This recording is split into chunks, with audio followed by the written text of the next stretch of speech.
कुत्ती फौज, खिंजीर फौज, सुअर, दगड़ दल्ले और पता नहीं क्या कुछ आपने नहीं कहा। आर्मी चीफ को, डीजीआईएसपीआर को, ब्रिगेडियर फाइक को और बहुत सारे लोगों को आपने क्या कुछ नहीं कहा। अब अचानक से वो चीफ साहब हो गए हैं, चीफ ऑफ आर्मी स्टाफ हो गए हैं, हमारे अबू जी हो गए हैं, हम उनसे रिक्वेस्ट कर रहे हैं। अब आपको भागने का रास्ता नहीं मिल रहा, ना मुतालबात पूरे हो रहे हैं, ना उठ के जाने की कोई स्कीम समझ में आ रही है। अब तिम्बर लहराओ, तिम्बरलैंड से है ना आपका ताल्लुक, तिम्बर लहराओ, अब लहराते नहीं।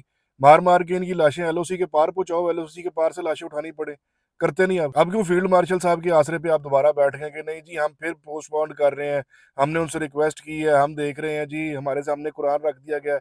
कोई आपसे बात तक नहीं करना चाहता, क्यों लोगों को झूठ बोल रहे हैं? दूसरी बात, ये जो सेपरेटिस्ट के कीबोर्ड वॉरियर्स हैं, स्पेशली जो टिकटॉकर्स हैं, उन्होंने आजकल बिलावल साहब को अपना अबू मानना शुरू किया हुआ है। बिलावल भुट्टो के काफी क्लिप्स लगा रहे हैं कि जी उसने कश्मीर के फेवर में ये बात कह दी, वो कह रहा 12 सीटें खत्म कर दो, वो कह रहा कश्मीरियों के मुतालबात मान लो, कश्मीरियों की मर्जी के मुताबिक फैसला कर दो। तो मेरे भाई ये वो आदमी है जिसने अभी 2 हफ्ते पहले गिलगित का इलेक्शन जीता है, और इलेक्शन जीतने के बाद असेंबली ने जो पहली करारदाद मंजूर की है वो पाकिस्तान का सूबा बनने की है। उस पर तुम लोगों का खून क्यों नहीं खोल रहा? तुम्हारी रियासत 2 लख्त हो रही है, अब क्यों नहीं चीख रहे? गिलगित बल्तिस्तान को पाकिस्तान का सूबा बनाया जा रहा है, अब क्यों नहीं तुम लोगों की आवाजें निकल रही? अब क्यों नहीं कश्मीर टूट रहा? तुम में से तो कोई भी आदमी मुआहिदा कराची को मानता ही नहीं है, तो अगर मुआहिदा कराची को नहीं मानते तो गिलगित पे आवाज क्यों नहीं निकल रही तुम लोगों की? और काफी अरसे से हम यही बात करें कि कश्मीर के तमाम मसाइल का हल पाकिस्तान का सूबा बनने में है। जिद करनी है, लड़ना है, अनापरस्ती करनी है, you are more than welcomed.